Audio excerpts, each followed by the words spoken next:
Let's discuss visiting in the South.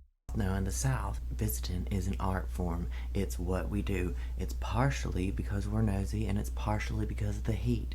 In the middle of the day, there's nothing to do but sleep and talk about your neighbors. A visit with a new friend in the South begins with figuring out who your people are. Me and Mary Payne from Pinkshade podcast had a real good visit, and it's out on her podcast, Pinkshade, today. When you're gossiping about somebody, you're not just talking bad about somebody. You really want somebody to know, because perhaps they need to be on a prayer chain. Exactly. Like if you just came out and said, I saw Allison at the Dollar General with not a stitch of makeup on. She didn't have any makeup. Not a stitch of makeup on her face. Didn't have her face on at all. How ugly of you. But if you said, now it's just been weighing heavy on my heart lately, trying to lift up Allison, I saw her in the Dollar General the other day just looking peaked as she could be.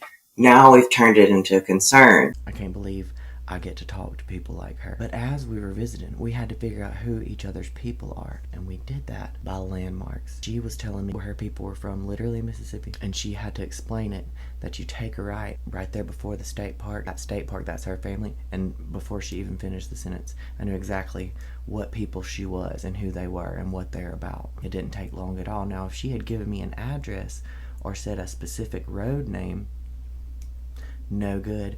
But that cow that stands in the corner of that pasture, got it. Know exactly what you mean. So visiting in the South is an art form because it is storytelling. We are conveying information.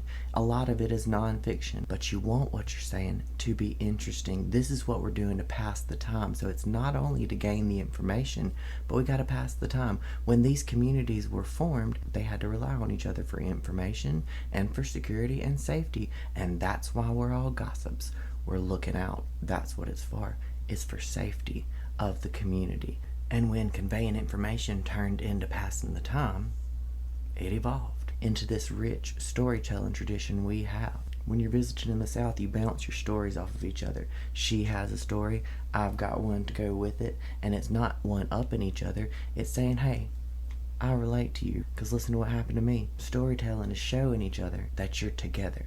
We're all in this together. There are things we have in common. We live in the 21st century today, and you don't have to be on somebody's front porch to visit with them. We've been visiting on here for a while now, and it's pretty incredible that we all get to sit here and discuss the goings-on of the day in the comments with people from across the world. 3 minutes into our conversation, I felt like I knew Mary Payne just as well as anybody that's on my street right now. And that's the beautiful thing about where we're all from. There's something about the place you're from that ties you to the people there. She started our conversation a little bit more proper and ended it sounding just like this.